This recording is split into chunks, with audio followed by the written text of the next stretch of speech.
Antes de entrar en el tema propiamente de África, me gustaría empezar por la propia Europa, porque Europa articula una unión monetaria que en muchos países y en muchos lugares del mundo se ha considerado ejemplar y ha generado expectativas de intentar clonar, de intentar copiar este tipo de modelo, porque efectivamente es una experiencia de cómo diversos países acaban compartiendo una moneda. Ahora bien, esta experiencia hay que diseccionar. Hay una parte que tiene un efecto positivo, que es que la moneda única ha permitido un grado muy alto de integración comercial entre los países de la Unión Europea. Es decir, el hecho de compartir moneda ha permitido que mucha actividad industrial, al no tener la incertidumbre de los cambios de valor de los precios, se haya, digamos, distribuido y se haya integrado a nivel europeo. También ha favorecido aspectos de tipo cultural. Hoy, para un portugués, es mucho más fácil ir el fin de semana a España o para un español ir a Francia o para Italia, porque, digamos, una barrera, que era la barrera del cambio de monedas, desaparece. Desde este punto de vista, pues vemos que efectivamente dentro de la Unión Europea, fijémonos que sobre todo lo que son tanto las importaciones como las exportaciones,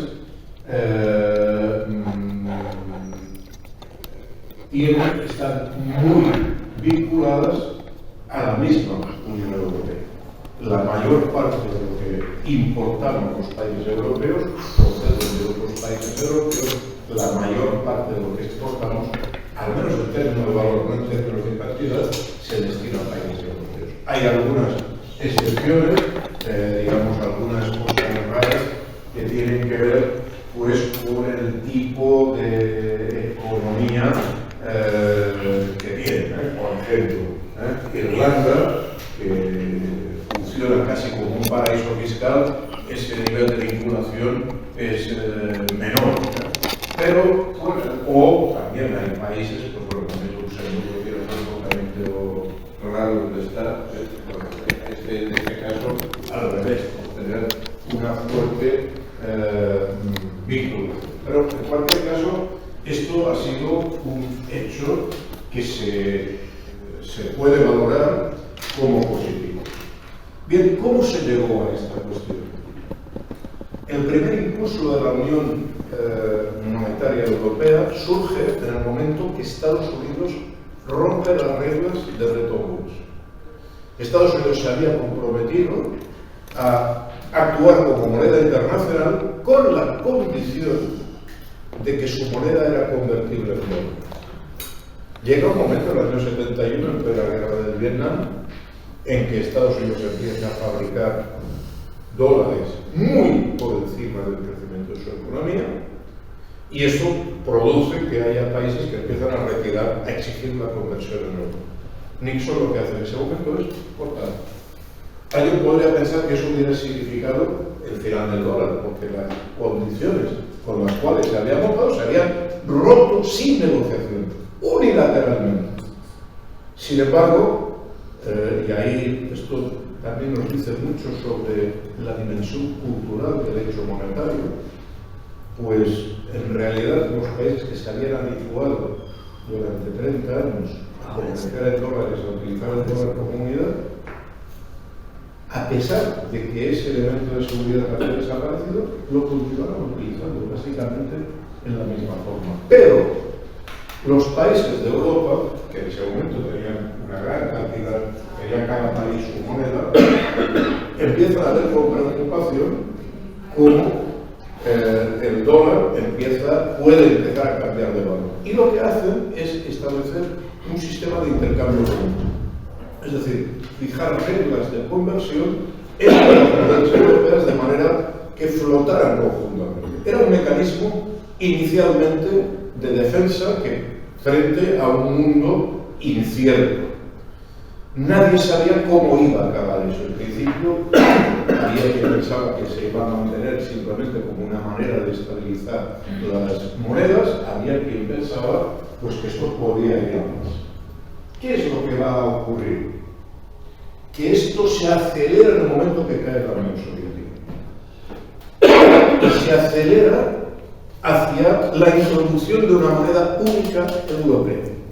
Pero atención, si ven el proyecto inicial desde el 76, cuando esto se aplica a toda velocidad también, da un salto cualitativo, vamos a implantar una moneda única, se hace en el contexto de caída de la Unión Soviética, un contexto en que, por una parte, hay un gran desorden a nivel de Europa, porque de golpe un montón de empresas pasan a ser privatizadas y hay un movimiento de empresas públicas en Chequia, en Alemania Oriental, etc.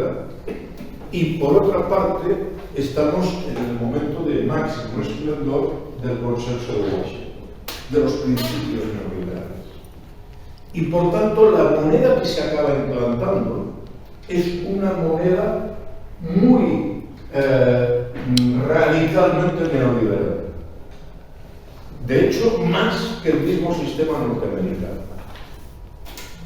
Esto se introduce y genera diversos resultados. Por una parte, podemos considerar que hay resultados positivos, porque gracias a la introducción, a la estabilidad de la nueva moneda, pues crece el tráfico comercial, se articulan las economías y se complementan de manera que algunos pensamos que es casi irreversible. Se acaba con las acciones especulativas que se habían producido sobre las monedas europeas. Aquí tenéis en un pie de página una amplia explicación en el pie de página 2 de lo que ocurre con George Soros. George Soros va a atacar la lira italiana, la peseta española, la libra inglesa, sucesivamente obteniendo ganancias brutales de operaciones puramente especulativas. El juego era concentro, pido prestado, me tiro sobre una moneda relativamente débil y a partir de ahí opero en el mercado, primero haciéndolo bajar y luego comprando a bajo precio.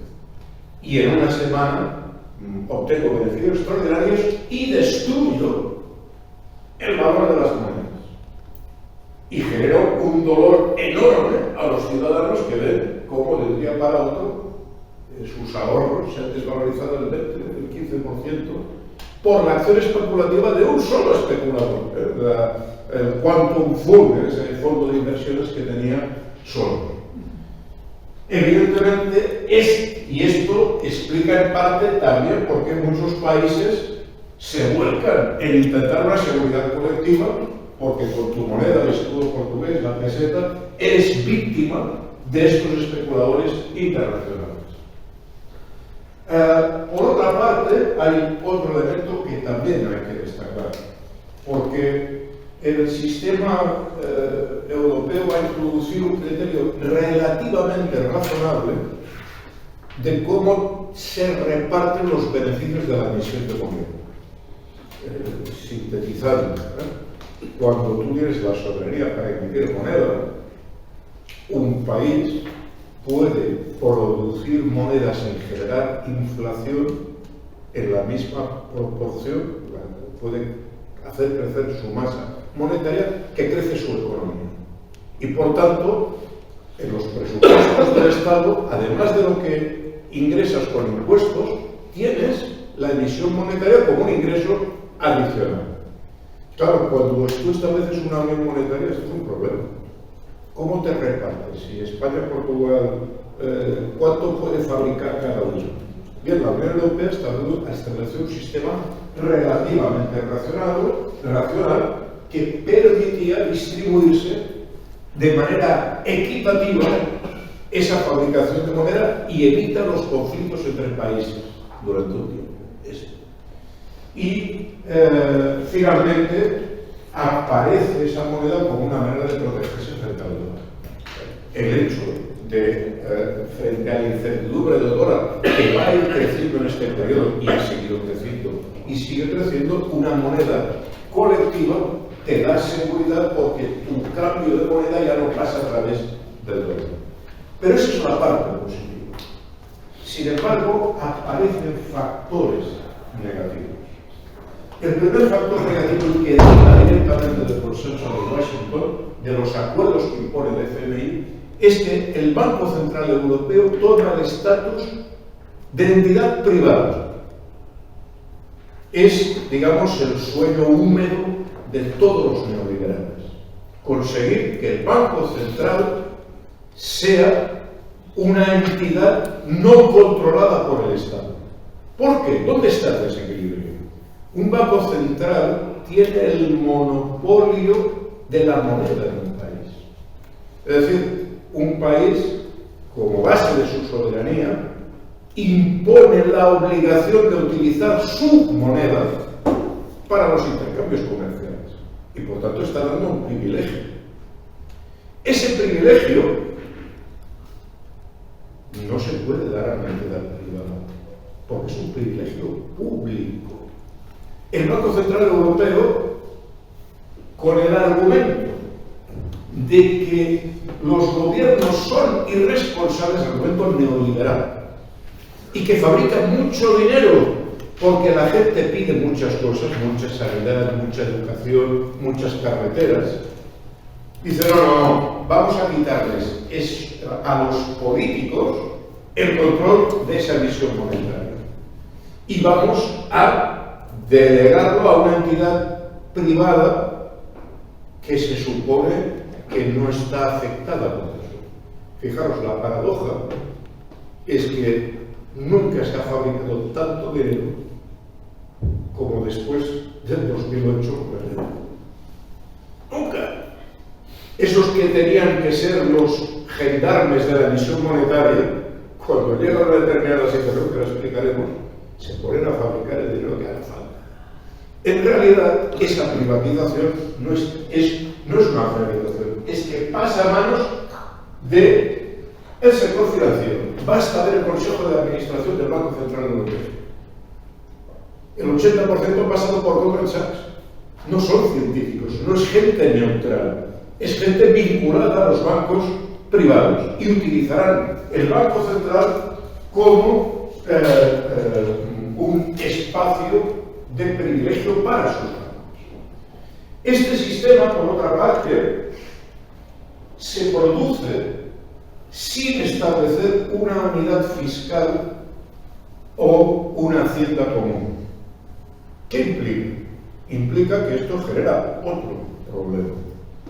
Y es que esto facilita que las multinacionales presionen a los estados para que rebajen la presión fiscal. Porque si no me voy al otro país. Y además me voy en un espacio que es muy fácil porque es la misma moneda. Es incoherente establecer una unión monetaria sin establecer una unidad fiscal. Porque esto lo que va a llevar es, digamos, lo que se explica aquí, ¿no? Una especie de subasta a la baja de los impuestos. Que incluso ya no se da solo entre países. Vemos entre la empresa que dice, no, me vengo a Portugal o a España. ¿Quién me baja más los impuestos? No, es que dentro de España estamos viendo cómo esa disputa se da entre las mismas comunidades autónomas. Entre las mismas regiones del país hay una pelea por a ver quién favorece más la inversión exterior. Esto acaba debilitando a los estados, pero el problema más grave vendrá después en el 2008. Porque este sistema, durante cierto tiempo, funcionó relativamente bien. Hubo baja inflación desde la implantación en el 2001 hasta el 2008.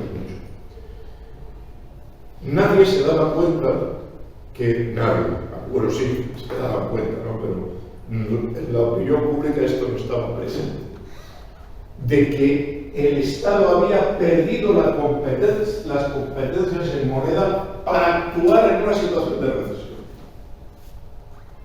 ¿Qué ocurre cuando hay una caída de la producción y el Estado no tiene suficiente dinero para cubrir el presupuesto público?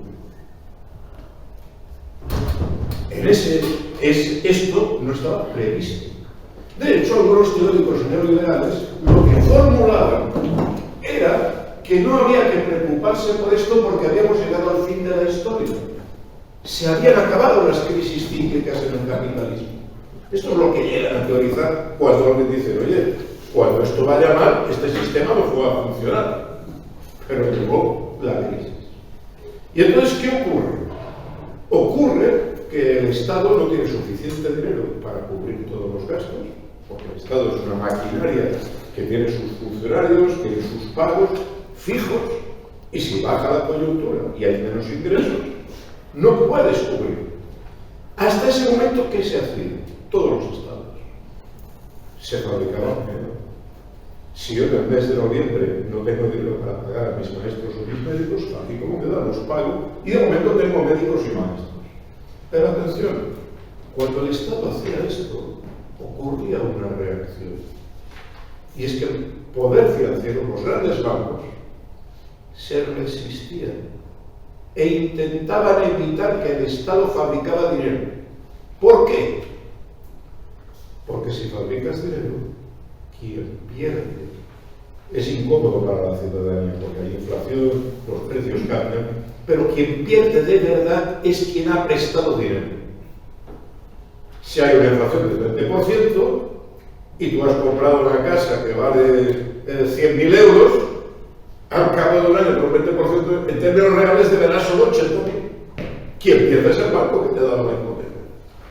Por tanto, cuando se daban estas situaciones, la banca se ofrecía a comprar deuda pública para que el Estado fabricara la menor cantidad posible de dinero. Pero ¿qué nos encontramos en el 2008? Lo que nos encontramos es que ahora el Estado tiene prohibido fabricar dinero. Y por tanto, de las dos vías, de las dos armas que tiene el Estado, una es fabricar dinero, la otra es endeudarse, solo le queda la deuda. Pero ahora la deuda ya no es el Estado quien controla los bancos, es al revés. Son los bancos que dicen, no, yo te voy a prestar dinero, pero este dinero me lo vas a pagar a precio de oro. Y por tanto lo que acaba ocurriendo es que se genera un endeudamiento estructural a unos tipos de interés altísimos, porque el Estado no tiene alternativa. Y esto se agrava por la política que tiene el Banco Central Europeo, que es la siguiente. Cuando quiebran el sector bancario, los estados pueden haber dejado caer los bancos. Pero el Banco Central Europeo dice, tú y tu fe son demasiado grandes para que caigan. Por tanto, el Estado los tiene que rescatar. Ese dinero del rescate, ¿con qué se compensa? Con deuda pública. Y por tanto tenemos un Estado endeudado con los que han producido la crisis, que han sido rescatados y que ahora exigen un tipo de interés para ser compensados. Ese dinero que se gasta en pagar intereses ya no va a ir a construir carreteras, a la sanidad o a la educación o a proteger a los trabajadores en paro, sino que va a ir directamente a la banca. Se acaba produciendo una situación terrible en que la ciudadanía paga impuestos no para tener servicios, sino para pagar la deuda. Y de manera creciente, porque la deuda no se devuelve. Para acabar de complicar las cosas, con estados europeos ya altamente endeudados, viene un segundo impacto, que es el COVID, en que necesariamente el Estado vuelve a perder ingresos porque la economía se paraliza y, por si fuera poco, vuelve una tercer golpe con la crisis militar de Ucrania, en que aumenta el gasto militar y, por otra parte, se pierde el acceso a recursos que se importaban de Rusia y que ahora se van a tener que pagar mucho más caro. Y ya no hay margen porque los estados ya están endeudados. ¿Cuál ha sido la consecuencia de todo ello para la Unión Europea? Pues que se ha quebrado. En estos momentos vemos que aunque en ciertas regiones, digamos, todavía tenemos una cierta mejora de la situación, lo que está en azul, en gran parte de la Unión Europea lo que se está es en pérdidas de nivel de vida. De hecho, cada vez hay mayor divergencia. Y claro, una unión política, y ahora nos vamos al caso aplicado, funciona si esa unión da prosperidad. Porque si la unión lo que trae es pobreza, lo que genera resistencia. El último ejemplo más claro que tenemos esta misma semana pasada, la caída del gobierno de Bulgaria. Por primera vez en Europa se está intentando extender el euro, la eurozona, a un país en que la población no lo quiere. Se ha manifestado claramente que no quieren estar dentro del euro, porque ya los presupuestos de este año en el debate han habido recortes a cuenta de la entrada del euro. Recortes en educación, en sanidad, y la gente se ha echado a la calle. Y ha caído el gobierno de Bulgaria, no se dice en los telediarios, pero ha caído. Y ahora tenemos la incógnita, el 1 de enero entra el euro por la posición de por la población, quiere conservar la leva, sí o sí, no quiere esos nuevos presupuestos. Y ahora Bulgaria está sin gobierno y nadie sabe qué es lo que va a ocurrir el 1 de enero. ¿Se atreverán a poner el euro en contra de la opinión de su población? ¿O se tirarán para atrás? En cualquier caso, esto explica que se está destruyendo este espacio común y se está generando una situación, además paradójica. Fijaros que en ese proceso, aunque primero hay una región que le va mejor que las otras, que es, digamos, Alemania, pero incluso para Francia, que había sido el motor de la Unión Europea, Francia y Alemania, Francia lo empieza a pasar muy mal. Y la población, Macron no se entera, pero su población sí. Y dentro de los países se está produciendo también una situación de polarización en el interior. Es decir, París sobrevive mientras el resto va mal, nosotros aquí sobrevive Madrid, el País Vasco y algo Cataluña, mientras que otras zonas del Estado van mal. Se produce polarización dentro de los propios países y aumenta el malestar dentro de sus propios países. Mientras tanto, tenemos que hay recesión y en cambio se ha fabricado una cantidad enorme de el pico lo tenemos con el COVID-22. Aquellos que decían los parlamentos no pueden controlar el dinero porque van a gastar mucho, sí, si se trata de gastar para pagar pensiones a los viejos o a los parados, no. Pero si se trata de gastar para que las empresas, para reactivar la economía del COVID, se llega a un pico que, fijémonos, poca broma, la emisión monetaria pasa de 1,5 millones a 9 millones prácticamente en circulación. Si esto tuviera un reflejo directo en los precios, quiere decir que para lo que comprábamos por 1,5 € en el 2000, ahora necesitaríamos 9 euros. En parte no ha llegado a ser tan grande porque está contenido en la actividad especulativa. Pero, y en parte porque después, ciertamente, el Banco Central Europeo ha reducido en algo este tipo de circulación. No la Reserva Federal de los Estados Unidos, que sigue aumentando, no se ha tirado para atrás después del COVID, al contrario. Bien, nos encontramos, por tanto, con una emisión descontrolada, a pesar de que el banco es privado. Nunca en los años posteriores a la Segunda Guerra Mundial hubo tal emisión monetaria en los países que conformaban la Unión Europea, a pesar de que tenían cierta dependencia de los gobiernos y los parlamentos. Bien, y la consecuencia final de todo esto es que, claro, al final esto hace que los países no crezcan.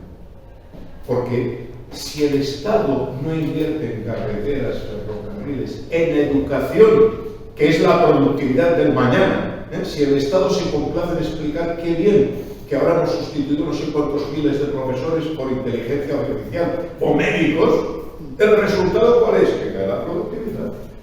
Y lo que estamos viendo es que en este momento lo que tenemos es una paralización que afecta incluso a Alemania.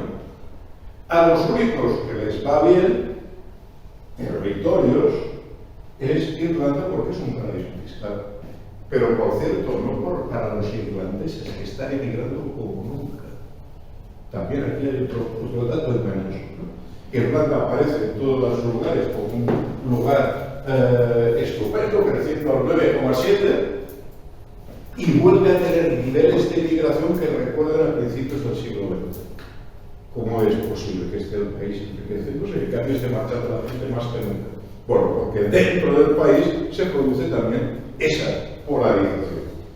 Bien, por tanto, lo que tenemos es una situación en que la Unión Europea ha acabado implosionando a causa de su unidad monetaria. Atención, esa unión monetaria que se vende en el mundo como ejemplar, como el jardín europeo, como es muy importante que los países del mundo no se dejen seducir por esto.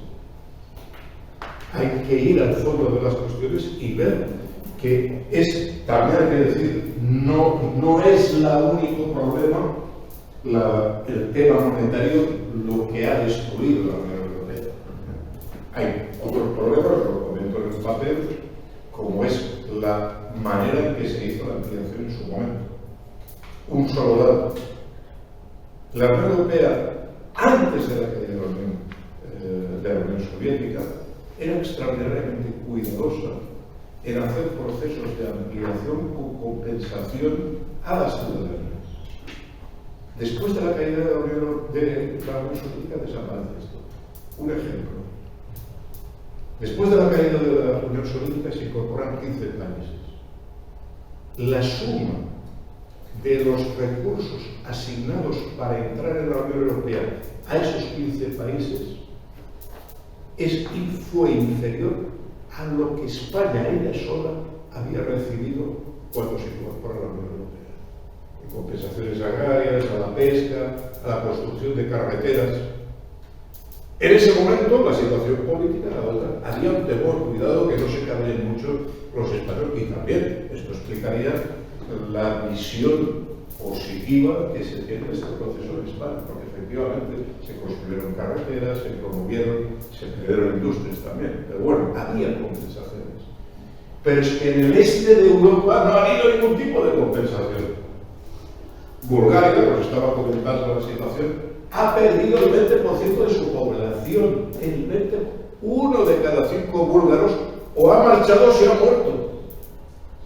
Con una población envejecida, con destrucción industrial, esto no hay manera de soldar, de cohesionar. Bien, ¿qué lecciones podemos sacar de esto? Primera cuestión, los sistemas monetarios tienen que estar controlados por las autoridades públicas.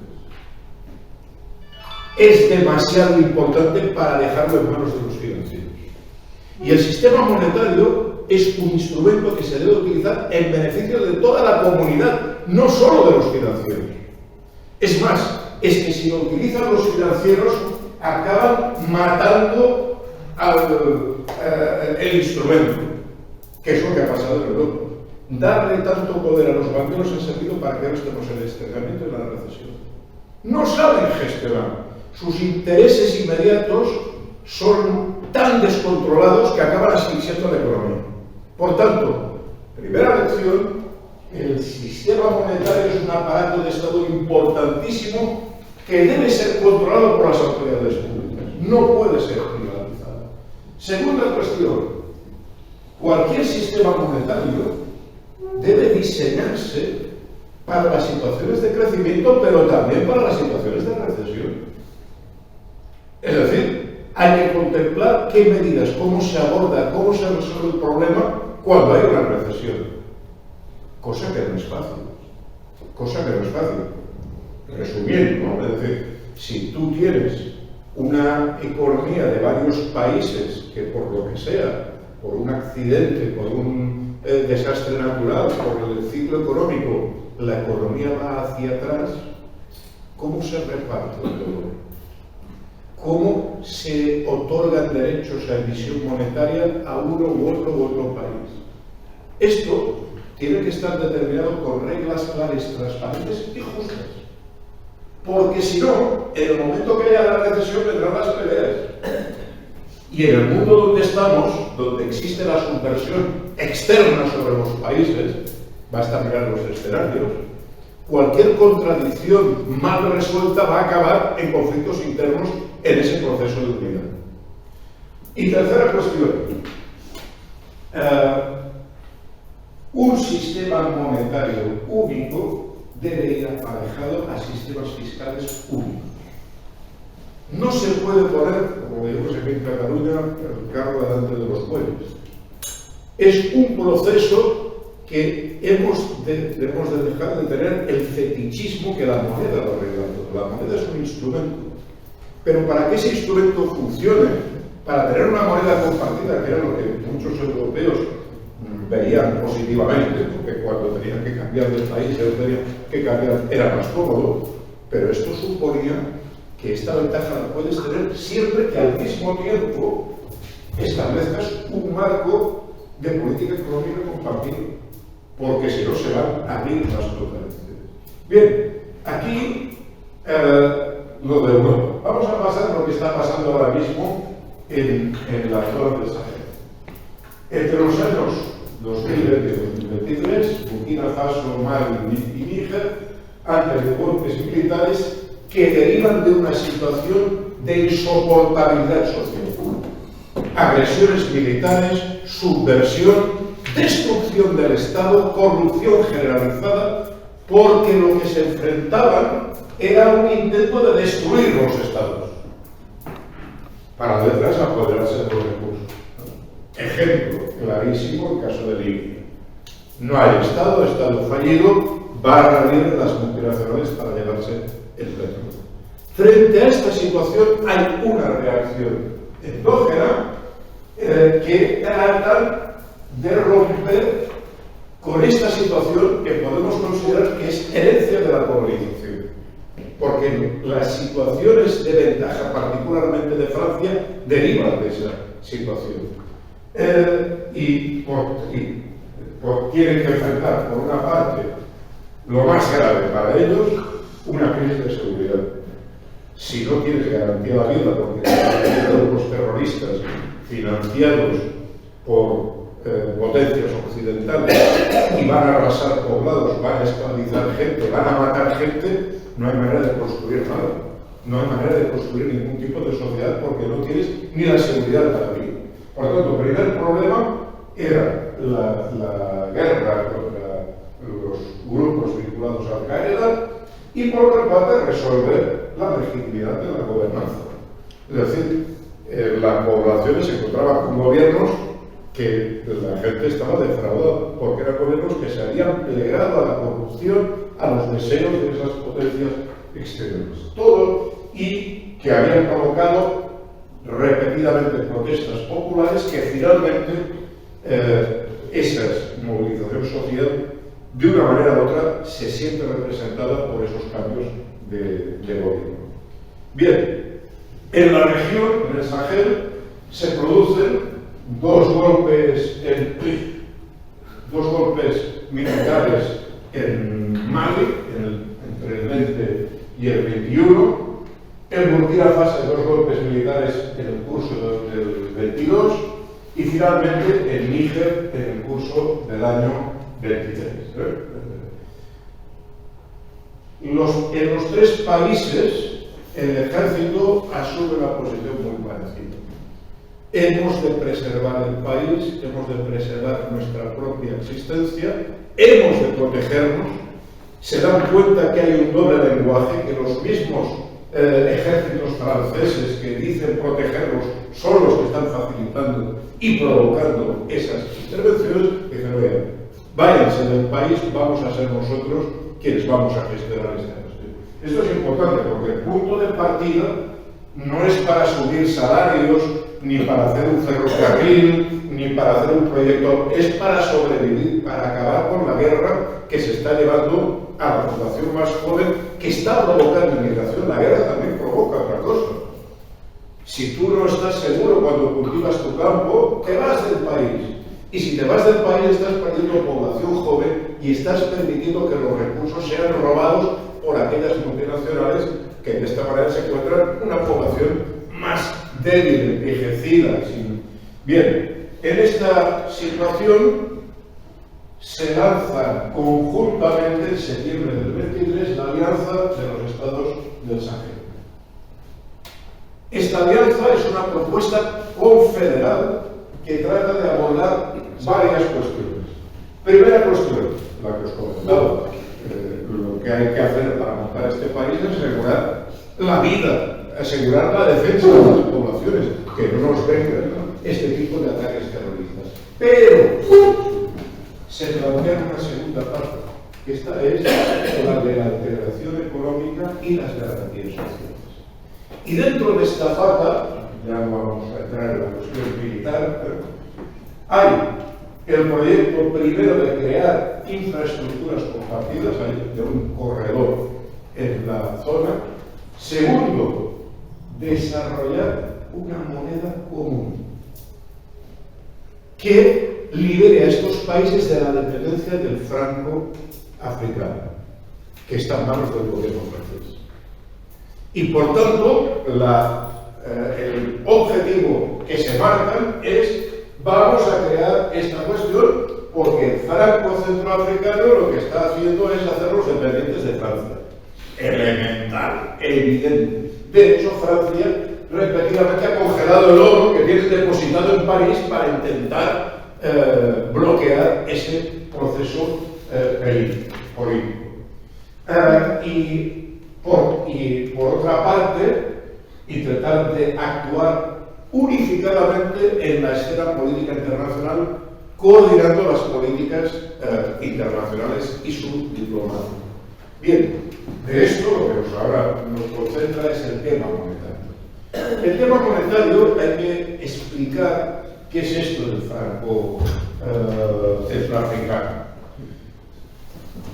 Francia, cuando se ve obligada a descolonizar, introduce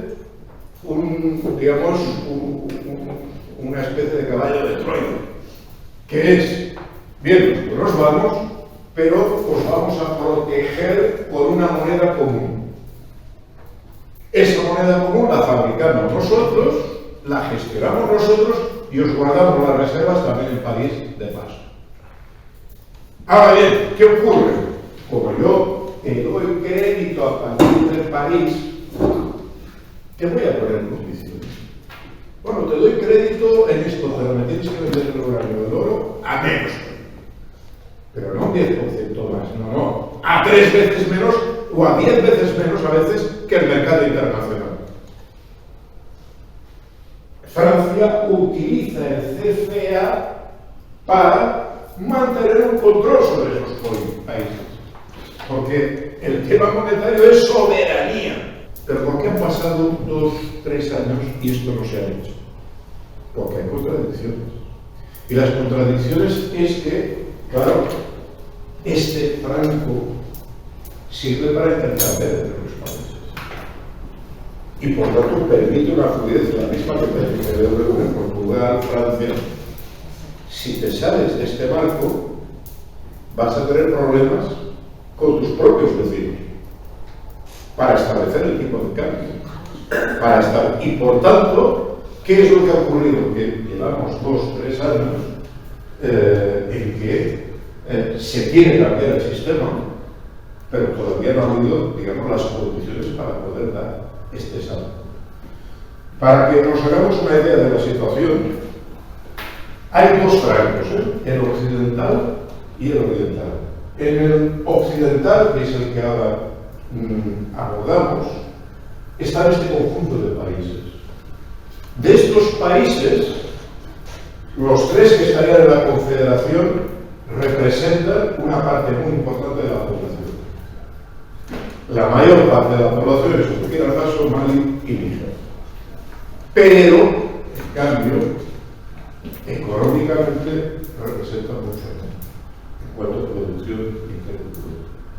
Ahí el país que tiene una renta más alta es Costa de Marfil. Y por tanto hay la dificultad, primero, de que estos tres países se pongan de acuerdo para tener la misma moneda. Y segundo, de cómo nos relacionamos con los demás que siguen teniendo altas relaciones y que siguen en un proceso político muy fluido que en cualquier momento puede converger por ellos. Porque lo mismo, cada país es una situación, pero hay muchos de los problemas de intervención occidental y en particular de Francia que son los mismos. Por tanto, tú tienes que tener un mecanismo, primero, que me dé solidez interna y segundo, que esa solidez también sea útil para seguir relacionando con el resto del grupo de países que hasta hoy han compartido moneda. Y esto genera una dificultad no menor, que explicaría por qué hasta ese momento no se ha producido este salto. En este mapa, pues bueno, tenemos, digamos, lo que sería el grupo del Franco occidental, es el amarillo, pero que Francia no lo perdáis. Por otra parte, tiene otro Franco que mantiene por separado con otro grupo de países. En realidad, esto le da a Francia un enorme poder porque controla, pues esto, una cuarta parte de África. Dejó de ser potencia colonial políticamente, pero económicamente sigue interviniendo en la vida económica de estos países. Porque al final es el país donde se decide si hay crédito o no, si hay dinero o no, cuando hay una crisis, si se permite la emisión monetaria o no. Y eso queda fuera de la soberanía de estos estados. Es en este entorno tan complejo y que, en fin, podríamos seguir hablando, con guerras en Sudán, con guerras en el Congo, es decir, con toda esta presión del terrorismo islámico en el norte, intentando desmontar estos países, que se ha agravado enormemente desde la caída del gobierno de Libia, en que Libia prácticamente es un estado fallido, donde se mueren ampliamente grupos armados que nadie sabe de quién son, pero que sí sabe quién los paga, que son quienes se llevan el petróleo de Libia.